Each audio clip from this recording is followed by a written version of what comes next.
From the outside, my life with Olivia appeared flawless, a picturesque marriage built on love, success, and family. I was the calm, practical businessman who valued loyalty and trust, while Olivia thrived in high society circles, commanding attention with her charm and elegance. Our children, Lily and Ethan, were away on holiday with my parents, giving us a rare moment of solitude.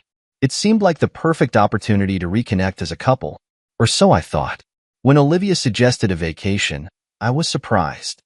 "It'll be good for us," she said with that winning smile of hers. "Just the two of us. A chance to relax, unwind, and rekindle what we have." Her words were convincing, but I noticed the subtle impatience in her tone, as if she were waiting for me to agree without question. And I did. How could I not? Trusting Olivia had always been my default setting, and besides, she was right. We deserved a break. She took charge of planning the trip, insisting she knew exactly what we needed. "I'll handle everything," she said with a wave of her perfectly manicured hand. I didn't argue. Olivia had a way of taking the reins and making it seem like she was doing me a favor. Truthfully, I was relieved to have one less thing to think about amidst the chaos of running a business. The weeks leading up to the vacation were a whirlwind of her excitement and my quiet anticipation. She spent hours researching resorts, booking spa packages, and shopping for vacation outfits. I simply nodded along, letting her enthusiasm carry us both. I reminded myself that this trip was her way of trying, of showing she cared about our relationship. But as the departure date approached, I couldn't shake a nagging feeling. It wasn't anything concrete, just a sense that something was off. Olivia's excitement seemed almost too rehearsed, her insistence on handling every detail unusually firm. Still, I dismissed my unease. Doubting Olivia felt disloyal, and I wasn't the type to second-guess my wife. When the day finally arrived, I watched her pack with an efficiency that spoke of experience. "Are you sure you've got everything?" I asked, half joking. "You've packed enough for a month." She laughed lightly, brushing off my comment. "You know how I am.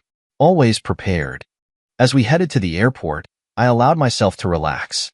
Maybe this was exactly what we needed, a chance to reconnect without the distractions of daily life.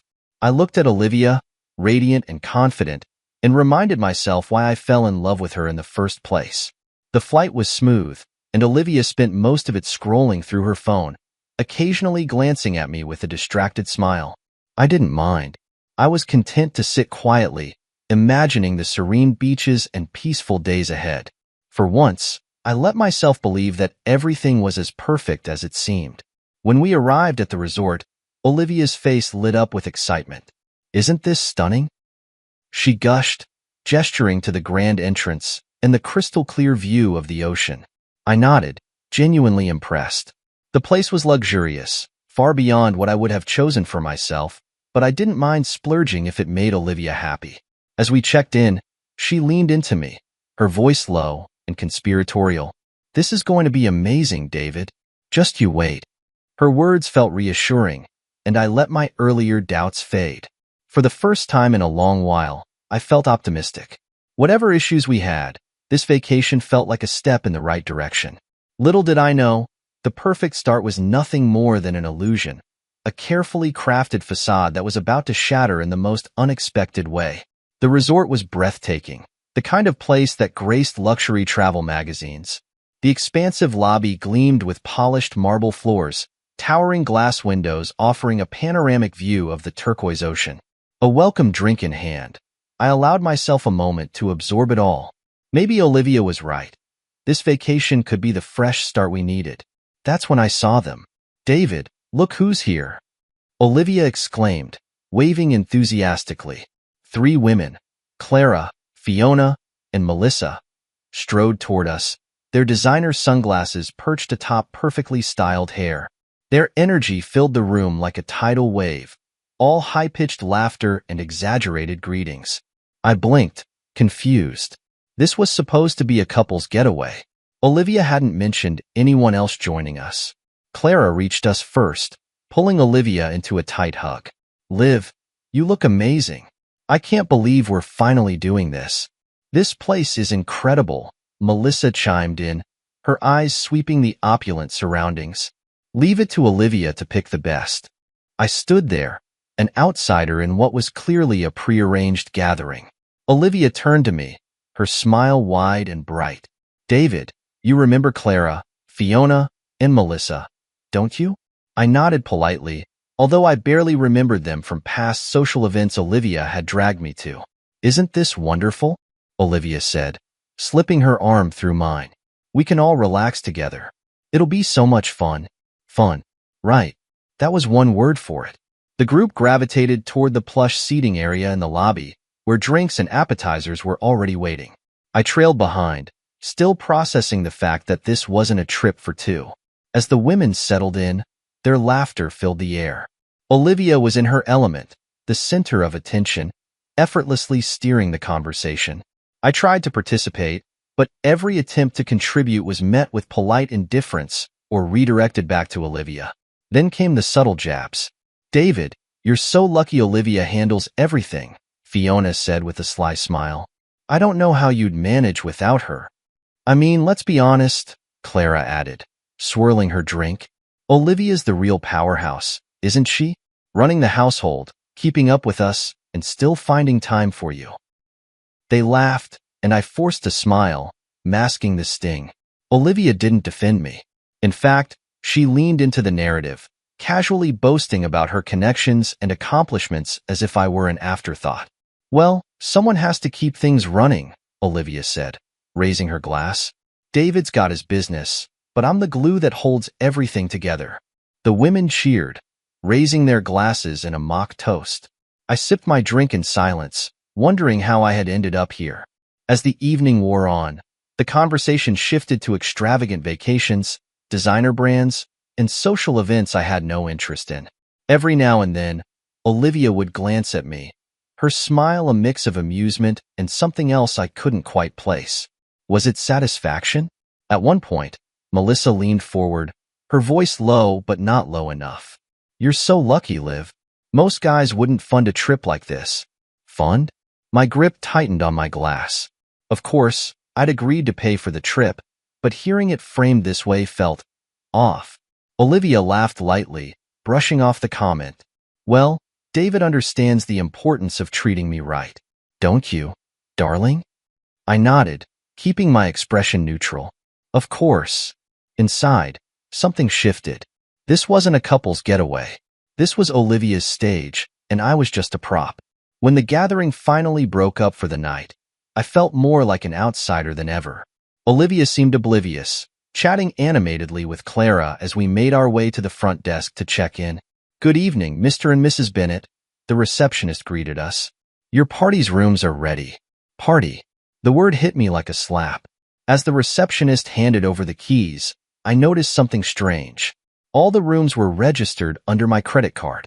Every single one. Excuse me, I said, my voice calm but firm. There seems to be a mistake. I only authorized one room. The receptionist glanced at Olivia, who stepped in smoothly. Oh, it's fine, David. I arranged everything. Trust me, it's easier this way. I turned to Olivia, waiting for an explanation. Instead, she handed me a single key. Here's your room, she said casually. I'll be staying with Clara tonight. We just have so much to catch up on. Before I could respond, Fiona chuckled. She needs her space, David. Don't take it personally. The others laughed, and I felt my face heat. Olivia handed the rest of the keys to her friends, who accepted them without question.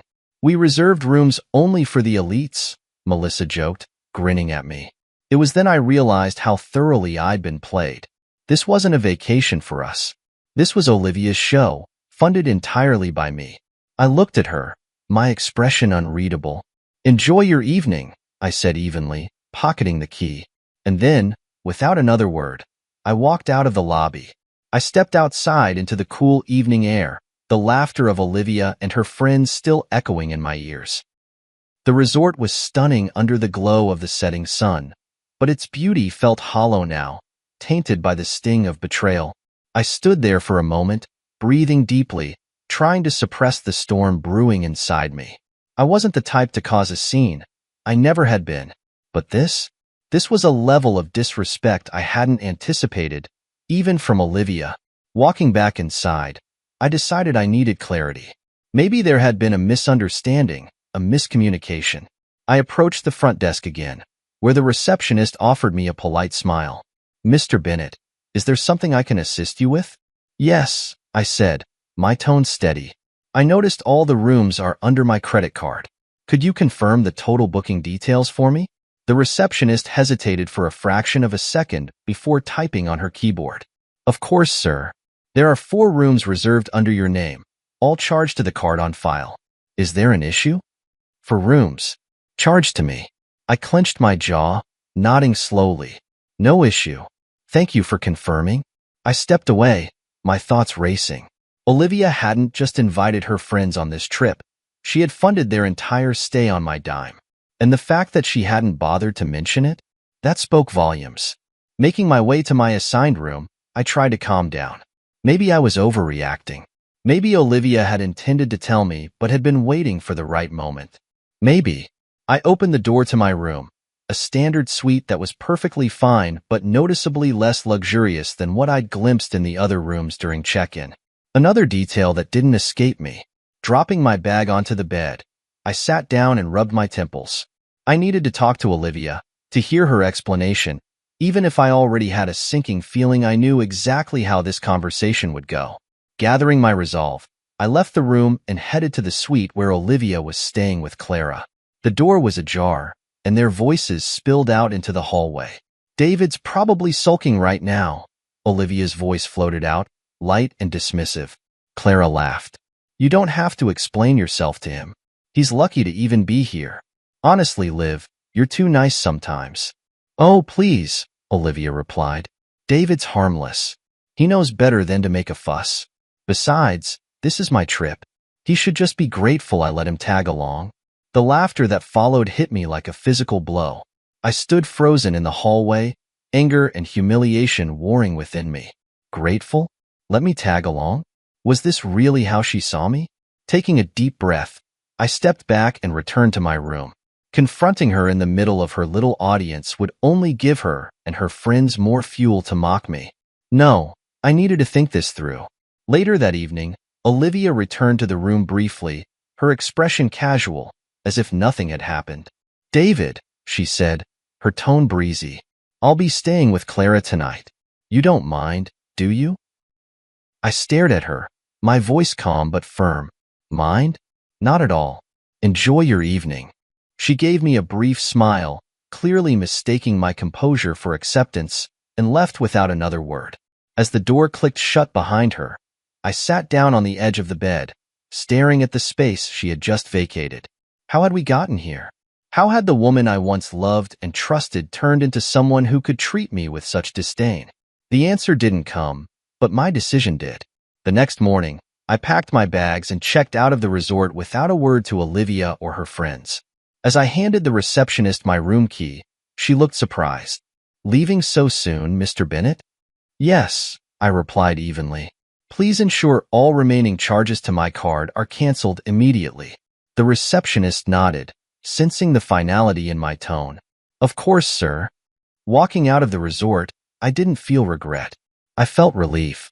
Olivia had made it clear where I stood in her life, and I wasn't going to stay where I wasn't valued. I slipped my phone out of my pocket, opened my banking app, and began canceling every card connected to Olivia's spending. Then I made one more call, to my lawyer. "Mr. Bennett, how can I help you?" "I'd like to begin drafting divorce papers," I said, my voice steady. "Today."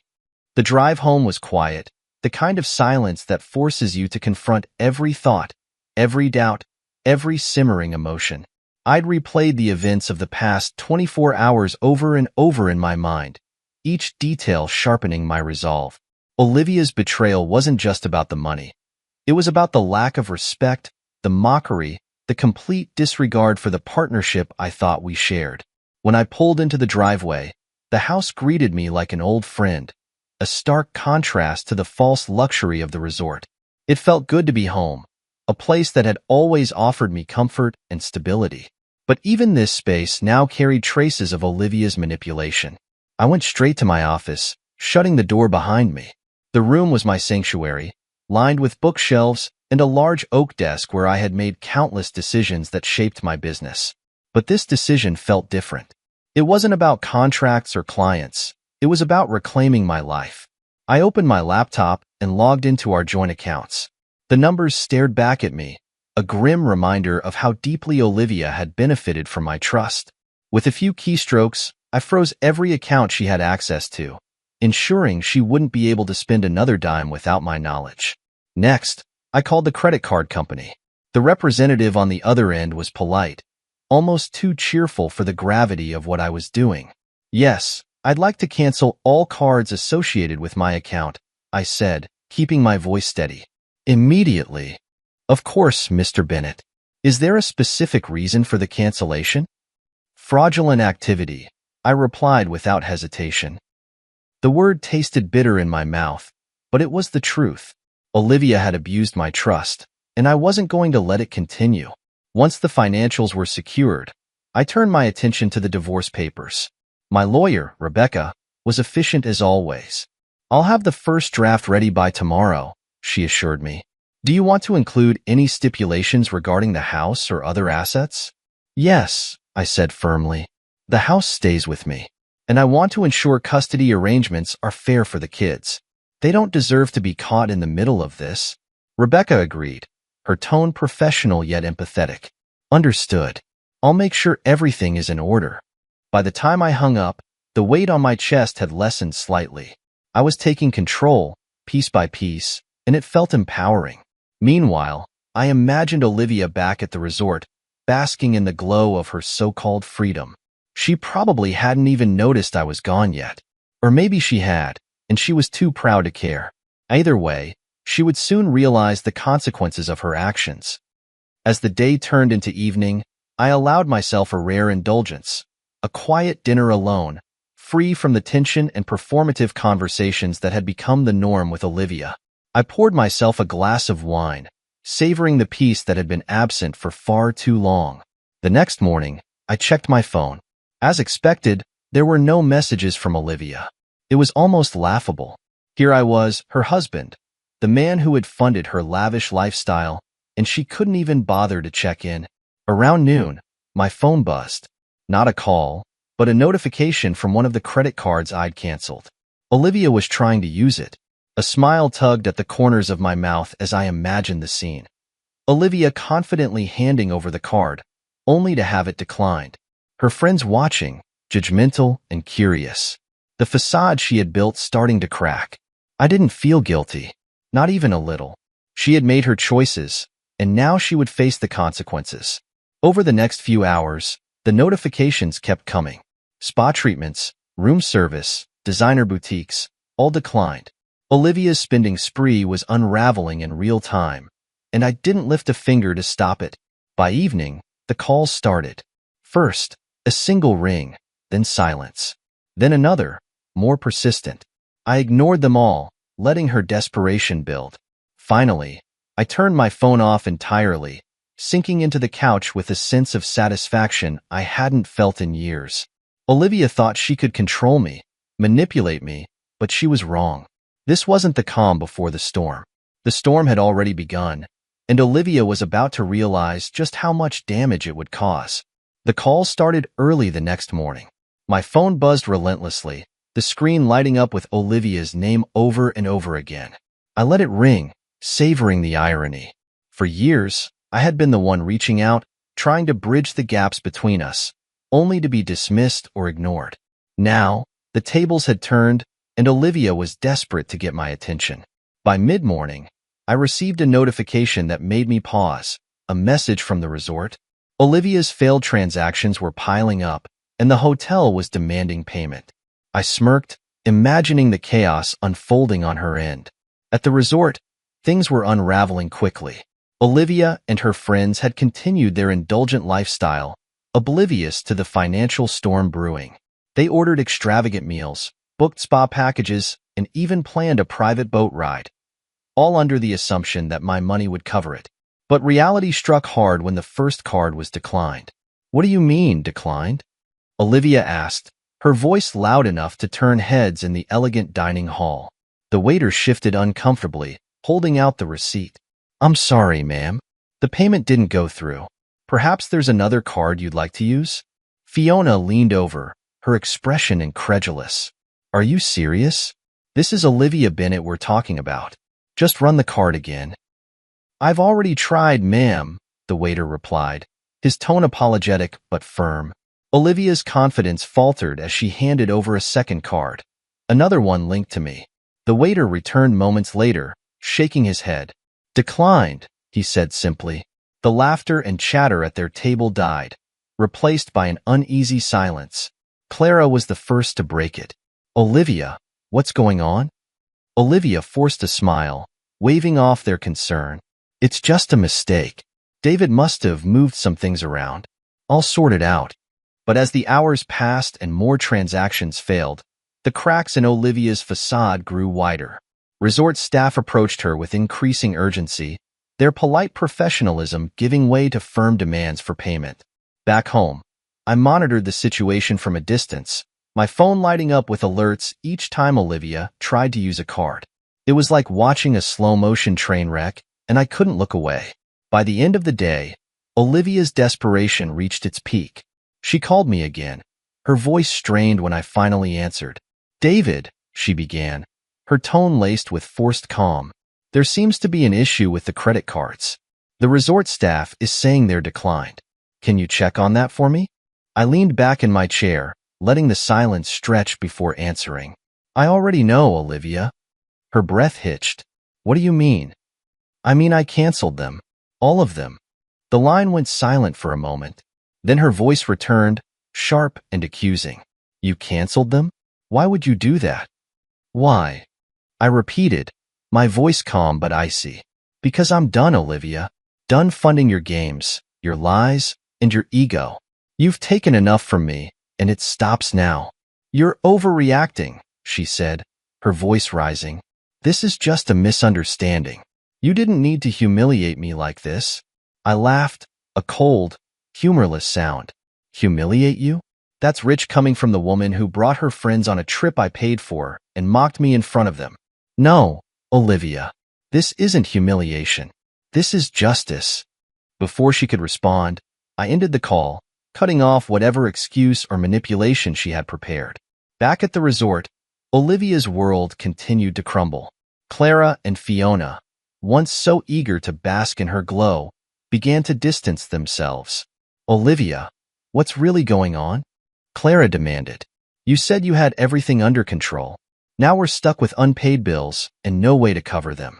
Fiona crossed her arms, her expression sour. Were you lying about being the breadwinner? Is David the one paying for everything? Olivia's temper flared, but she couldn't deny the truth. It's not like that, she insisted.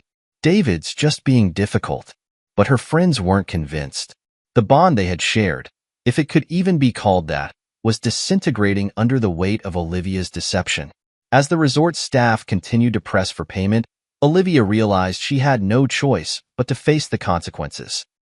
She tried calling me again, but I ignored every attempt. Later that evening, she received another blow. A resort employee approached her in the lobby, handing her an envelope. What's this? She asked, opening it with trembling hands. The words, divorce petition, stared back at her in bold letters. Her friends, who had gathered nearby, looked over her shoulder in stunned silence. The humiliation was complete. Olivia, Clara said after a long pause, her voice filled with a mix of pity and frustration. You've really done it this time.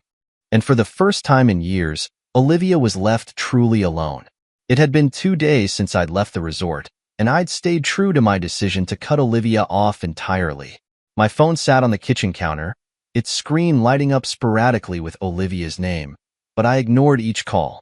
By now, the divorce papers I had arranged would have been delivered, and I could only imagine her reaction when she opened them. It didn't take long for the fallout to reach me. Later that evening, as I sat in my office reviewing documents, my phone buzzed relentlessly. At first, I thought it was Olivia, but when I glanced at the screen, I saw an unfamiliar number.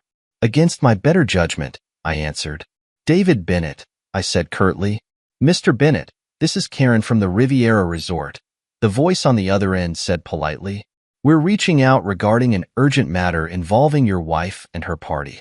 It appears there are unpaid charges for their stay, and they've informed us you are the account holder. I suppressed a laugh, leaning back in my chair. Karen, I'm not sure what Olivia told you, but we're no longer in a position where I'm responsible for her expenses. In fact, I've taken steps to ensure I'm not. Karen hesitated, clearly unsure how to proceed. I understand, sir, but the charges are significant. We were hoping to resolve this amicably. I have no doubt, I replied, my tone cool. But Olivia and her friends are adults. They can figure it out. Good luck. I hung up, shaking my head. Olivia had always relied on me to clean up her messes, but those days were over. Back at the resort, Olivia's world was falling apart. After the divorce papers were delivered, the resort staff refused to wait any longer for payment. They demanded immediate action, threatening to involve local authorities if the balance wasn't settled. David can't do this, Olivia fumed, pacing the lobby. She clutched the divorce papers in one hand, her phone in the other. He's being petty. He'll cave. He always does. But the resort manager wasn't interested in her personal drama. Ma'am, this is a business matter. We require payment in full before your party can continue to use our facilities. Clara, who had been silently observing the spectacle, finally snapped. Olivia, what is going on? First, the cards are declined, and now we're being told the bills haven't been paid? You said you had this covered. Fiona, never one to hold back, chimed in. You lied to us, didn't you? All that talk about being the breadwinner. It's all David's money, isn't it? Olivia glared at them, her composure cracking. That's not the point. David's being vindictive. He canceled everything without warning. Maybe because he's finally tired of your games, Clara retorted. The tension between them was palpable. Olivia, once the confident ringleader of their group, was now exposed and vulnerable. Her friends, who had basked in her generosity, were turning against her. When the resort staff demanded their passports as collateral, the humiliation reached its peak. Olivia was forced to call her brother, begging for a loan to settle the bills. He agreed reluctantly, but not without a lecture that left her seething. By the time the payments were cleared, the damage was done. Clara and Fiona packed their bags, refusing to spend another moment at the resort. This isn't what I signed up for, Clara said coldly. You can find your own way home, Olivia. Fiona gave her a scornful look. Good luck with your divorce. You're going to need it. And just like that, Olivia was alone. The next morning, she returned to our home, expecting to find some semblance of normalcy. Instead, she was met with locked doors and a note taped to the front. Olivia, your belongings have been packed and sent to your brother's house. Please contact Rebecca Smith for any further communication. She'll handle the rest. David. The note was short, impersonal, and final. Olivia stood on the porch, staring at the life she'd taken for granted. Inside, I sat with a cup of coffee, watching her through the window. It wasn't out of cruelty, it was out of clarity. This was the life she had chosen, and I wasn't going to let her drag me down with her anymore. After several minutes, she finally left, her shoulders slumped. I watched her drive away, feeling a strange mix of relief and sadness. This wasn't how I had envisioned our marriage ending, but it was the only path forward. For the first time in years, I felt free. The house was quiet when Olivia finally left, the kind of stillness that felt like a clean slate. I sat by the window, sipping my coffee, watching her car disappear down the street. A part of me felt heavy, weighed down by the wreckage of what once was. But another part, one I hadn't felt in years, felt free, untangled from her manipulation, her ego, her constant need to control every aspect of our lives. After she left, the real work began. I didn't want my children, Lily and Ethan, to hear about the divorce in bits and pieces or from whispers in Olivia's social circle. I had to tell them, but carefully. They deserved honesty without the burden of our adult conflicts. Later that evening, I sat them down in the living room. They were back from their trip with my parents, their laughter still echoing in my ears as they recounted their adventures. I hated to break their joy, but I knew it couldn't wait. Lily, Ethan, I began, my voice steady but soft. There's something important I need to talk to you about. Their smiles faded as they exchanged glances. "Is everything okay, Dad?" Ethan asked. "It will be," I assured them. "But things are going to change. Your mom and I have decided to separate." Lily's eyes widened. "Separate? What do you mean?" I took a deep breath, choosing my words carefully. "It means we won't be living together anymore. Your mom and I have had some problems for a long time, and this is the best decision for all of us." "But why?" Lily's voice cracked, her young mind struggling to grasp the complexity of adult relationships. I leaned forward, meeting their eyes. Sometimes, even when two people care about each other, they realize they're not happy together. It's no one's fault, and it doesn't change how much we love you. Ethan frowned, his brow furrowed in thought. "So, Mom's leaving?" "Yes," I said gently. "She's staying with your uncle for now. You'll still see her, and she'll always be your mom. That will never change." Lily sniffled, and I reached out to hold her hand. "I know it's hard to understand right now, but I promise, we'll get through this together. You two are the most important people in my life, and I'll always be here for you." They nodded slowly, their faces a mix of sadness and confusion. It wasn't an easy conversation, but it was necessary. I wanted them to feel secure, even as our family dynamic shifted. The next few days were a whirlwind of adjustments. I focused on creating a stable routine for the kids, ensuring they felt safe and loved. I took them to school, helped with homework, and planned movie nights to distract them from the tension. Meanwhile, Olivia's fallout continued. Word of her financial troubles and our impending divorce spread quickly through her social circle. The friends who had once flocked to her for parties and favors now distanced themselves, unwilling to associate with someone whose status had crumbled. Her brother called me once, exasperated. "David, she's a mess. She's blaming everyone but herself. I don't know how to deal with her." I sighed, leaning back in my chair. "She'll have to figure it out. I've done all I can." "Do you think she'll change?" he asked. I hesitated. "I don't know. That's up to her." At the same time, I began to feel lighter. Without Olivia's constant demands and criticism, I had the space to focus on myself. I dove into work, channeling my energy into new projects. I even started reconnecting with old friends, people I hadn't seen in years because Olivia had always found a reason to keep me tethered to her world. One evening, as I helped Ethan with his science project, he looked up at me and said, "Dad, you seem happier." The simplicity of his observation caught me off guard. I smiled, ruffling his hair. "Thanks, buddy. I think I am." The divorce proceedings moved swiftly, thanks to my meticulous preparation. Rebecca, my lawyer, handled everything efficiently, ensuring the settlement was fair but firm.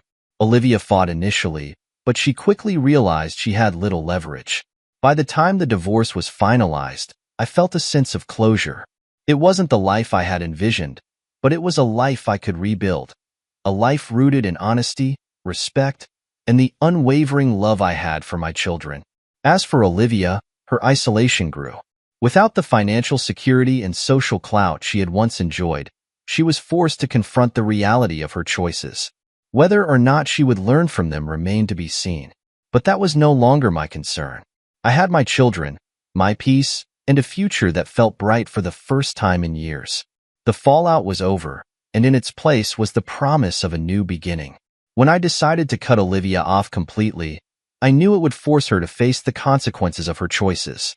What I didn't expect was how quickly her world would unravel.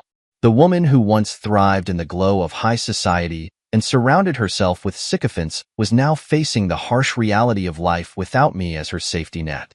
It began with whispers among her friends. Clara and Fiona, who had abandoned her at the resort, wasted no time sharing their side of the story with their social circle. The tales of Olivia's unpaid bills and her humiliation at receiving divorce papers in the middle of a luxury vacation quickly made their rounds. Her carefully curated image of a powerful, independent woman shattered overnight. Olivia had always prided herself on being the center of attention, the life of every party, but now she was the topic of ridicule. Invitations to events dried up, and those who had once flattered her avoided her calls. The socialite who once commanded rooms with her presence was now a pariah.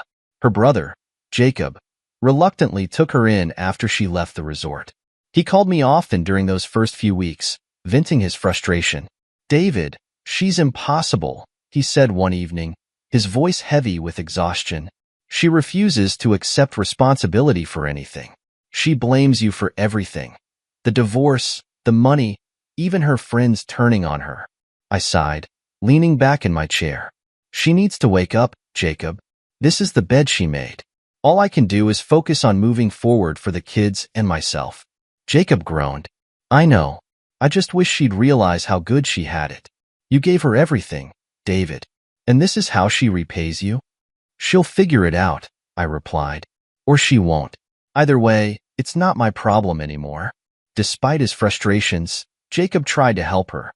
He encouraged her to look for a job, but Olivia scoffed at the idea. The woman who had once mocked me for working long hours now found herself unwilling and unprepared to do the same. "I can't work a regular job, Jacob," she snapped during one of their arguments, which he later recounted to me. "Do you know how humiliating that would be?" "People would talk." "People are already talking, Olivia," he shot back. Meanwhile, I was thriving. Without Olivia's constant demands and drama, I found myself rediscovering who I was. My business flourished as I poured my energy into new projects. More importantly, my relationship with Lily and Ethan grew stronger. We spent weekends hiking, cooking, and even tackling DIY projects around the house. One evening, as we sat around the dinner table, Lily looked at me thoughtfully. "Dad, do you miss Mom?" The question caught me off guard, but I answered honestly. "I miss the good times, Lily, but I don't miss the way things were at the end. Sometimes, letting go is the best thing you can do for yourself and for the people you care about." She nodded, her young mind processing my words. "I think I understand. You seem happier now." "I am," I said, smiling at both her and Ethan. "And that's because I have you too. You're the most important part of my life." Olivia, on the other hand, struggled to adapt. Her attempts to maintain her old lifestyle fell flat, and her isolation deepened. She reached out to a few acquaintances, hoping to rekindle friendships, but they offered only polite excuses and vague promises to catch up soon. One day, she called me. I debated whether to answer, but decided it was better to hear her out than ignore her completely. "David," she began, her tone softer than I'd heard in years. I just wanted to talk." "What do you need, Olivia?" I asked, keeping my voice neutral. There was a pause before she replied. "I wanted to say I'm sorry. For everything. I didn't realize how much I depended on you until it was gone. I know I messed up, and I don't expect you to forgive me, but I needed to tell you." Her words surprised me, but I didn't let my guard down. "I appreciate the apology," I said carefully, "but an apology doesn't erase what happened. I've moved on, Olivia, and I think you should too." She sniffled, and for a moment, I felt a pang of sympathy, but I reminded myself of all the times I tried to fix things, only to be met with contempt and indifference. "Take care of yourself, Olivia," I said before ending the call. After that, I heard from her less frequently. Jacob mentioned that she had finally started looking for work, though her progress was slow. She was learning the hard way that the world doesn't cater to those who take it for granted. As for me, I focused on the future. I wasn't bitter or angry anymore. I was simply free. Olivia's isolation was a consequence of her choices, and while I wished her no ill will, I had no intention of letting her drag me back into her chaos. Life without Olivia was quieter, simpler, and filled with opportunities one hadn't realized I was missing. For the first time in years, I was truly at peace.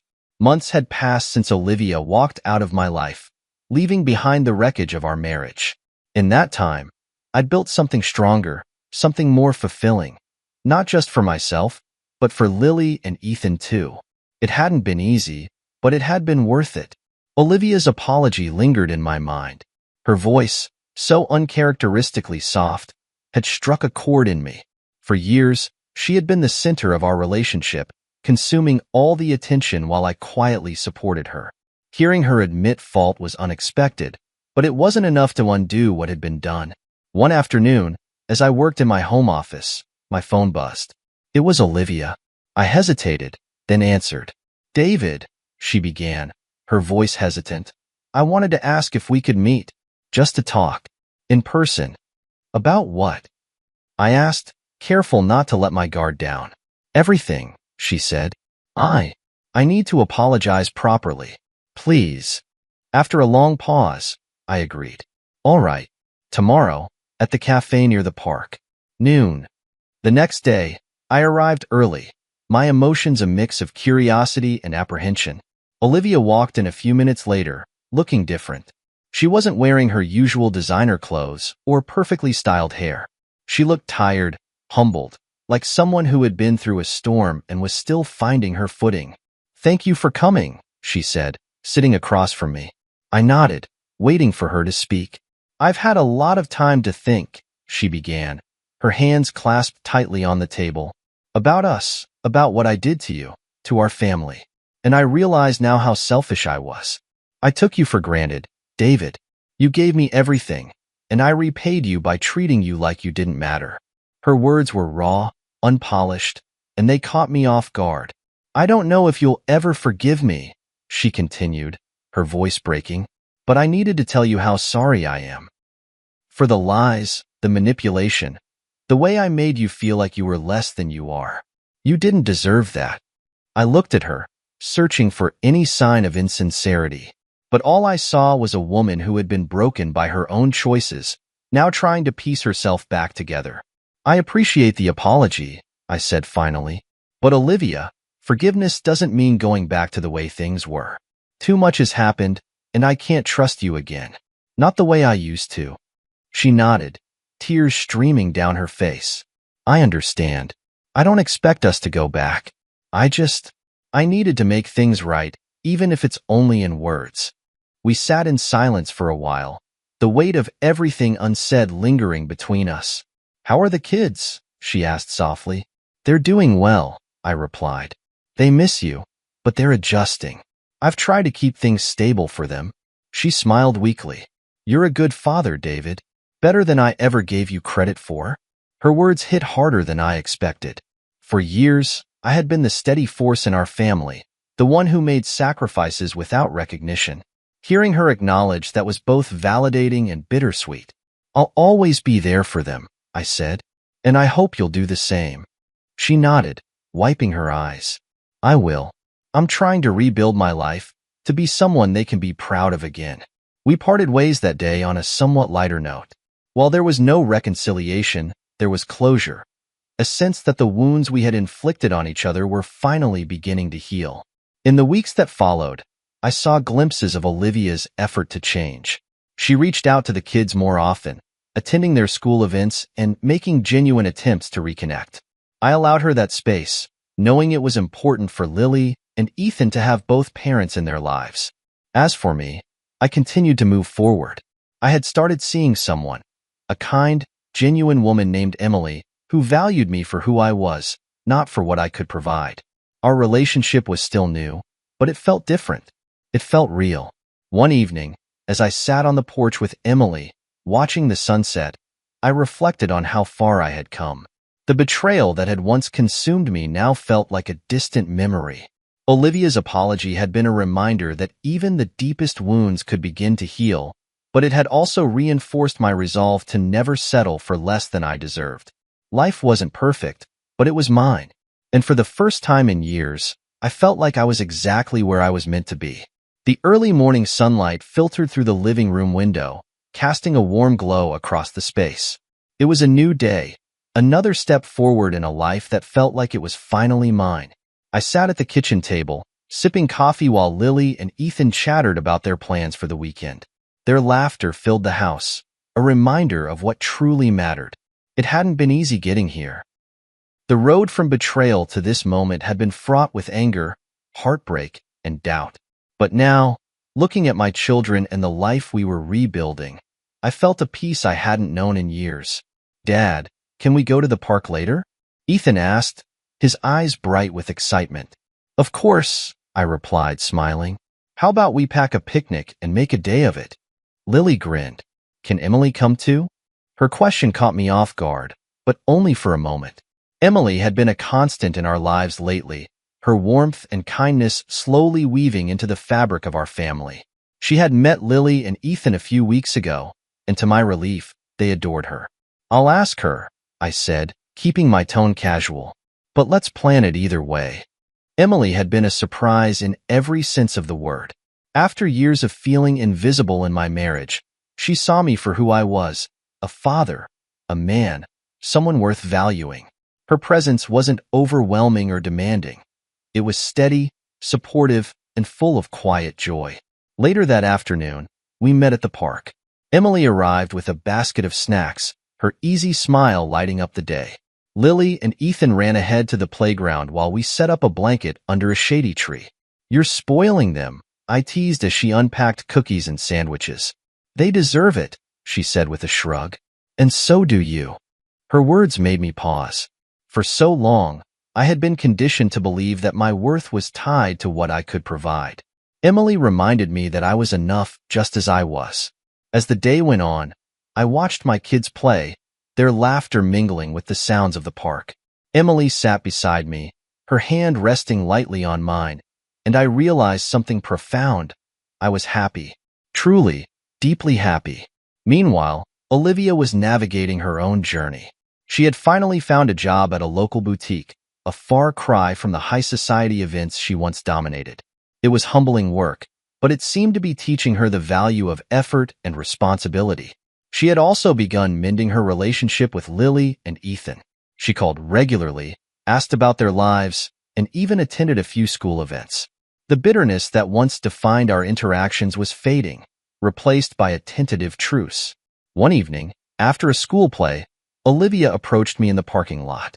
"David," she began, her voice hesitant, "thank you for letting me be part of their lives. I know I don't deserve it, but I'm grateful." I nodded, my expression neutral but not unkind. "It's not about what you deserve, Olivia. It's about what they deserve. And they deserve to have both parents in their corner." Her eyes glistened with unshed tears, but she said nothing more. We parted ways, the unspoken understanding between us a sign of how far we had come.